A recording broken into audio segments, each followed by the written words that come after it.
আসসালামু আলাইকুম। আমি পলি। আমি এখন আপনাদের একটি গল্প পড়ে শোনাচ্ছি। গল্পের নাম আমি পদ্মজা। লিখেছেন ইলমা বেহরুজ। পর্ব সংখ্যা 84। হৃদয়ের প্রলয়ঙ্কারী ঝড় ক্ষণমুহূর্তের জন্য থামিয়ে আমির বলল, সারো পদ্মজা। পদ্মজার কান্না থেমে যায়। হাত দুটি আমিরের পিঠ থেকে সরে যায়। পদ্মজা তার জলভরা নয়ন দুটি মেলে আমিরের দিকে তাকালো। তার রক্তজবা ঠোঁট দুটি কাঁপছে। হচট খাওয়া গলায় পদ্মজা বলল, আমার হৃদয়ের আকুলতা আপনাকে ছুতে পারছে না। আমির ফেল ফেল করে তাকিয়ে রয়েছে। পদ্মজা দূরে সরে দাঁড়ালো। আমিরের কৃষ্ণমুখে বিপর্যস্ত পদ্মজার নিষ্কম্প স্থির চোখের দৃষ্টি থমকে আছে। পদ্মজা থেমে থেমে বলল, তাহলে আমিও বঞ্চিত ভালোবাসা থেকে? পদ্মজার দুই চোখ বেয়ে জল পড়ছে। আমির আর এক মুহূর্তেও দাঁড়ালো না, চোখের পলকে প্রস্থান করল। পদ্মজা ধাতস্থ হয়ে আচমকা ক্ষুধার্ত বাঘিনীর মতো চিৎকার করে উঠল, ধিক্কার নিজের উপর! জানোয়ারকে মানুষ হওয়ার সুযোগ দিয়েছি, ধিক্কার নিজের ভালোবাসার উপর! প্রতিটি কাজের জন্য আপনি শাস্তি পাবেন। আমি আপনার আজরাইল হব। পদ্মজার গলার হাড় ভেসে ওঠে। তার চিৎকার অন্দরমহলকে কাঁপিয়ে তোলে। কাঁদতে কাঁদতে সে মেঝেতে বসে পড়ল। আমিরের প্রত্যাখ্যান তার ভালোবাসাকে ক্রোধে পরিণত করেছে। পদ্মজা রাগে বিছানার চাদর টেনে মেঝেতে ছুঁড়ে ফেলল। বুকের ভেতরটা পুড়ে খাক হয়ে যাচ্ছে। ঠোঁট শুকিয়ে কাঠ। পানি প্রয়োজন। ফরিনার কবরের চারপাশে বাঁশের বেড়া দেওয়া হয়েছে। আমির ফরিনার কবরের পাশে এসে বসল। হাতের ব্যাগটা পাশে রেখে বেড়ার ফাঁক দিয়ে ফরিনার কবরে হাত বুলিয়ে দিল।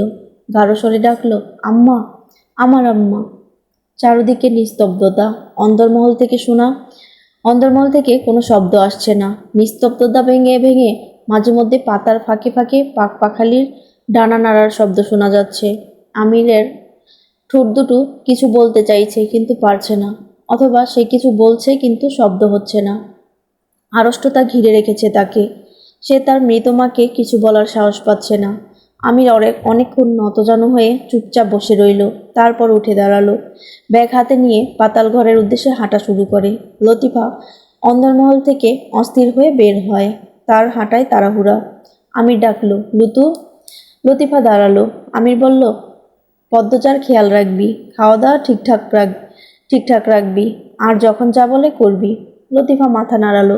আমির প্রশ্ন করলো, কোথায় যাচ্ছিস? আমিরের প্রশ্নের উত্তর না দিয়ে লতিফা বলল, ভাইজান, তোমারে কিছু কইতাম। বল। মৃদুল ভাইজানে আর তার আম্মা আব্বা আইছিল। মৃদুল ভাইজানের আম্মা মৃদুল ভাইজান রে পূর্ণার লগে বিয়া করাইতে রাজি হয় নাই। আমির কপাল কুঁচকালো। বলল, কি সমস্যা? কেন রাজি হয়নি? রিদওয়ান অন্দরমহল থেকে বের হয়ে ফোরন কাটল। আমির, তোর সাথে কথা আছে। আমির পিছনে ফিরে তাকালো না। বলল, পরে শুনবো। রিদওয়ান বলল, আমি জানি কেন রাজি হয়নি। আয়, ওদিকে যেতে যেতে বলি। লতিফা রিদওয়ানের দিকে তাকায়। রিদওয়ান তার চোখের দৃষ্টি দিয়ে লতিফাকে সতর্ক করে। আমি রিদওয়ানের দিকে ফিরে বিরক্তি নিয়ে বলল, আরে ভাই, যা তো, লুতু কি হয়েছে বলতো। রিদওয়ানের সামনে রিদওয়ান সম্পর্কে কিছু বলার সাহস লতিফার হলো না। সে বলল, মৃদুল ভাইজানের আম্মা পূর্ণার গায়ের রং পছন্দ করে নাই, কইছে কালাসেরি ঘরে নিব না। আমির রাগ নিয়ে বলল, ফালতু মহিলা। পূর্ণা জানে? কোথায় পূর্ণা? জানে, এই বাড়িতে আসিল, এখন এই বাড়িত গেছে। মৃদুল কি বলল? লতিফা পুরো ঘটনা খুলে বলল। এড়িয়ে গেল পদ্মজার ব্যাপারটা। সে মনে মনে পরিকল্পনা করল, রাতে যদি রিদওয়ান অন্দরমহলে থাকে, সে পাতালঘরে গিয়ে আমিরকে সব বলবে। আমির সব শুনে বলল, মৃদুল ছাড়া এই পরিস্থিতি ঠিক হবে না। দেখা যাক ও কী সিদ্ধান্ত নেয়। আর ওই মুখছোটা মহিলাকে আমি একবার পাই শুধু। আমির রাগে গজগজ করতে করতে সামনে এগিয়ে যায়। রিদওয়ান লতিফাকে চাপা স্বরে হুমকি দিল, গতকালের ঘটনা যদি আমিরের কানে যায়, তোর খবর আছে। ল্যাং করে গাছে ঝুলিয়ে রাখবো। লতিফা চোখ মুখ কুঁচকে ফেলে বলল, বাড়ির বাইরে গেলেই আমির ভাইজানরে সব যাইব তখন? লতিফার প্রশ্ন শুনে রিদওয়ান চিন্তায় পড়ে যায়। সে আমিরের পিছনে যেতে যেতে ভাবতে থাকে, এই পরিস্থিতি কি করে সামাল দেবে। আজ না হয় কাল আমির তো সব জানবে। আমির জঙ্গলে প্রবেশ করে রিদওয়ানকে বলল, কি কথা না বলবি? রিদওয়ান বলল, শনিবার রাতে ভোজ আসর হবে। চাচা সিদ্ধান্ত নিল। আচ্ছা, ছাগলের মাংস পুরানো হবে। কয়টা? 2টো। বিরাট আয়োজন। দুজন কথা বলতে বলতে পাতাল ঘরের দরজার সামনে এসে দাঁড়ায়। রিদওয়ান ঘাস সরিয়ে দরজা খুলল। এক পা সিঁড়িতে দিতেই আমি রিদওয়ানের কাঁধ চেপে ধরল, ফিসফিসিয়ে বলল, এখানে কেউ আছে? আমিরের কথা শুনে রিদওয়ানের বুক ছেদ করে উঠল। এমত অবস্থায় কে দেখে ফেলল? রিদওয়ান চারপাশে চোখ বোলায়, কোথাও কেউ নেই। আমিরের প্রখরতা নিয়ে তাদের কোনো সন্দেহ নেই।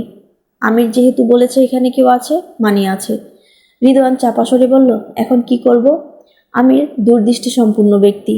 সে চারপাশ আরও একবার চোখ বুলিয়ে বলল, কেউ এখানে থাকলে সে ডান দিকে আছে। রিদওয়ান ডান দিকে এগিয়ে যায়। তখনই একজন লোক ঝোপঝাড়ের মাঝখান থেকে উঠে দৌড়াতে শুরু করে। রিদওয়ান উদ্দার গতিতে তাকে ধরে ফেলল। লোকটার মাথায় চুল নেই, পরনে লুঙ্গি আর ফতুয়া। পাটকাঠির মতো চিকন লোকটা ইয়াকুব আলীর সহকারী পলাশ মিয়া, বয়স 30-এর কাছাকাছি অথবা 30ই। রিদওয়ান পলাশকে ঘাড়ে ধরে আমিরের সামনে নিয়ে আসে। দেখে মনে হচ্ছে রিদওয়ান জীবিত ইঁদুর ধরেছে। আমির পলাশকে প্রশ্ন করল, নির্বাচনের তো অনেক দেরি আছে, এখনই আমাদের পিছনে পড়ার রহস্যটা বুঝলাম না। পলাশ পাতাল ঘরের দরজার দিকে তাকিয়ে বলল, এটা কিতা? এইখানে কিতা করেন আপনারা? আমির হাসল। পলাশের মাথায় টোকা মেরে বলল, এই দৃশ্য দেখা তোর একদম ঠিক হয়নি। আয়ুটা কমে গেল। আমির পাতালে নেমে গেল। পলাশ ছটফট করতে থাকে। সে কিছুতেই ভেতরে যাবে না। সে ভয় পাচ্ছে। রিদওয়ান পলাশকে টেনে ভেতরে নিয়ে যায়। আমির B1-এর চেয়ারে এসে বসল। রিদওয়ান পলাশকে বেঁধে মেঝেতে ফেলল। চিৎকার চেঁচামেচি করার জন্য পলাশ রিদওয়ানের হাতে 2-3টা থাপ্পড় খেল। পলাশ কাঁদো কাঁদো হয়ে আমিরকে বলল, আপনারা এমন করতেছেন কেন আমার লগে? আমারে সাইরা দেন। রিদওয়ান আমিরকে বলল, তুই সামলা, আমি যাই, চাচার সাথে কথা আছে।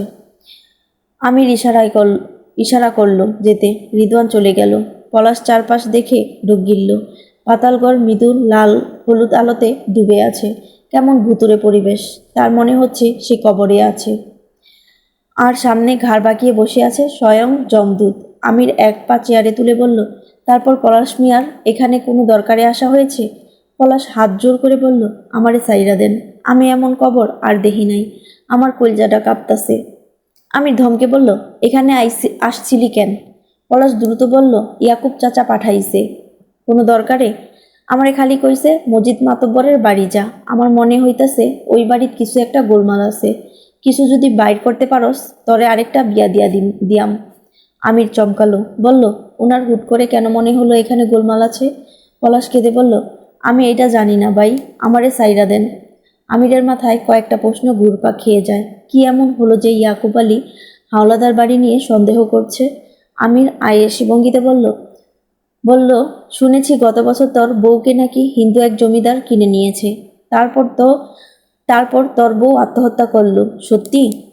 পলাশ মেঝেতে কপাল ঠেকিয়ে বলল, ভাই আমারে মাফ কইরা দেন, আমি ভুল করছিলাম, আমারে সাইরা দেন, আমি কেউরে কিছু কইতাম না। আমির বলল, তুই তো ভাই আমার চাইতেও খারাপ। আচ্ছা, সবসময় তো পাপ কাজ করেছি, আজ একটা ভালো কাজ করার সুযোগ যখন পেয়েছি করে ফেলি। পলাশের ঠোঁটে হাসি ফুটে ওঠে। সে জানে না এই কবরস্থানের মতো বড় ঘরটার কি হয়, কিন্তু এখানে যে ভালো কিছু হয় না বোঝা যাচ্ছে। বাঁচতে পারলে পরে এর রহস্য বের করা যাবে। আমির চেয়ার ছেড়ে উঠে দাঁড়ালো। পলাশের মুখে জোরে লাথি দিল। পলাশ আর্তনাদ করে শুয়ে পড়ে। আমির চারদিকে চোখ বুলিয়ে কোনো অস্ত্র পেল না। সে টেবিলের ড্রয়ার খুলে একটা কাঁচি বের করলো, ধারালো কাঁচি। সে কাঁচি দিয়ে পলাশের মুখে আঁচড় কাটে, হাতে পায়ে শরীরে আঁচড় কাটে। পলাশের বিদঘুটে চিৎকার পাতাল ঘরেই চাপা পড়ে যায়। তার চামড়া ছিঁড়ে রক্ত ঝরতে থাকে। আমিরকে আব্বা ডেকে অনুরোধ করে তাকে ছেড়ে দেওয়ার জন্য, কিন্তু সে জানে না আমির কখনো তার শিকারের প্রতি মায়া দেখায় না। আমির পলাশের পাশে বসলো। 2-3 বার মাথা ঘুরালো। খুব নিঃস্ব লাগছে নিজেকে, মাথাটা ফাঁকা লাগছে। সে কাঁচি দিয়ে নিজের হাতে হেঁচকা টান মারে, সাথে সাথে হাত থেকে গলগল করে রক্ত বেরিয়ে আসে। পলাশ আমিরের কাণ্ড দেখে চমকে যায়। আমির কাঁচি রেখে মেঝেতে শুয়ে পড়ে, শূন্য চোখ রেখে হাসে। হাসতে হাসতে গড়াগড়ি করে দেয়ালের পাশে যায়। ভয়ে পলাশের আত্মা কেঁপে ওঠে। আমির দেয়ালের পাশ ঘেঁষে বসে, পলাশের দিকে তাকিয়ে ঠিক করে হেসে ওঠে। হঠাৎ করে তার কি হয়ে গেল? আমিরের উন্মাদ আচরণ দেখে পলাশের গায়ের পশম দাঁড়িয়ে পড়ে। আমির চট করেই উঠে দাঁড়ালো, পলাশকে টেনে বলল, তারপর নিজে গিয়ে চেয়ারে বসলো। পলাশকে টেনে বসালো, তারপর নিজে গিয়ে চেয়ারে বসলো। ব্যাগ থেকে কাগজ মোড়ানো বস্তুটি বের করলো। কাগজের ভাঁজ খুলতেই একটা লাল বেনারসি বেরিয়ে আসে। আমির লাল বেনারসি গায়ে জড়িয়ে নিয়ে পলাশকে বলল, আমার আম্মা ছোটবেলা একটা গল্প বলতেন। এক রাজা প্রতি রাতে বিয়ে করে প্রতি রাতেই বউকে খুন করতেন। তারপর শেষ দিকে যে রানীকে বিয়ে করেন সেই রানী রাত জেগে রাজাকে গল্প শোনাতেন। গল্প শেষ হতো না বলে রাজা ও রানীকে খুন করতে পারতেন না। রানী এভাবে গল্প বলে বলে অনেক দিন বেঁচে ছিলেন। এখন আমি তোকে একটা গল্প শোনাবো। আমাদের নিয়ম হচ্ছে, যতক্ষণ আমার গল্প চলবে ততক্ষণ তুই বেঁচে থাকবি। গল্প শেষ তোর আয়ুও শেষ। পলাশ হাত জোর করে আকুতি মিনতি করল। তার ভাই আমার জীবন ভিক্ষা দেন। আপনারা তো ভালা মানুষ ভাই। আপনার অনেক নাম। আমারে আমারে কেন মারতে চাইতেছেন? আমারে সাইরা দেন ভাই। পলাশের কথায় আমিরের ভাবান্তর হলো না। সে বেনারসি থেকে গ্রান নেওয়ার চেষ্টা করলো। তারপর শূন্যে চোখ রেখে ঘোর লাগা গলায় বলল, এক ছিল দুষ্ট রাজা। নারী আর টাকার প্রতি ছিল তার চরম আসক্তি। যে নারী একবার তার বিছানায় যেত, তার পরের দিন সে লাশ হয়ে নদীতে ভেসে যেত। রাজা এক নারীকে দ্বিতীয়বার ছুতে পছন্দ করত না, কিন্তু সমাজে ছিল রাজার বেশ নামডাক, সবার চোখের মণি। খুন করা ছিল তার নিত্যদিনের সঙ্গী। তার কালো হাতের ছোঁয়ায় বিসর্জন হয়েছে হাজারো নারী। প্রতিটি বিসর্জন রাজার জন্য ছিল তৃপ্তিকর। তাকে শাস্তি দেওয়ার মতো কোনো অস্ত্র ছিল না পৃথিবীতে। ভাইয়ের সাথে বাজি ধরে হেরে যায় রাজা। শর্তমতে ভাইয়ের জন্য এক রাজকন্যাকে অপহরণ করতে যায়। সেদিন ছিল বৃষ্টি, সন্ধ্যার আগ মুহূর্ত। রাজকন্যার প্রাসাদে যেদিন কেউ ছিল না, রাজা এক কামরার উৎপেতে ছিল।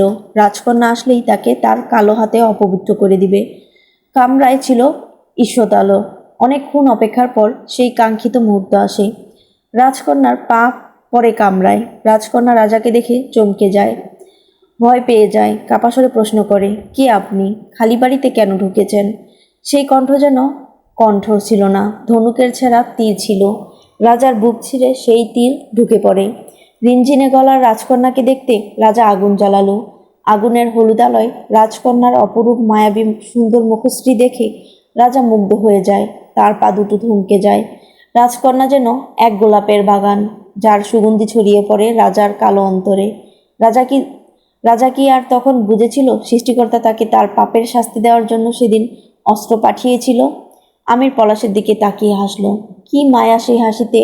মায়াভরা সেই হাসি প্রমাণ করে দিল সেদিনটার জন্য সে কতটা খুশি। এই ছিল আমি পদ্মজার পর্ব 84।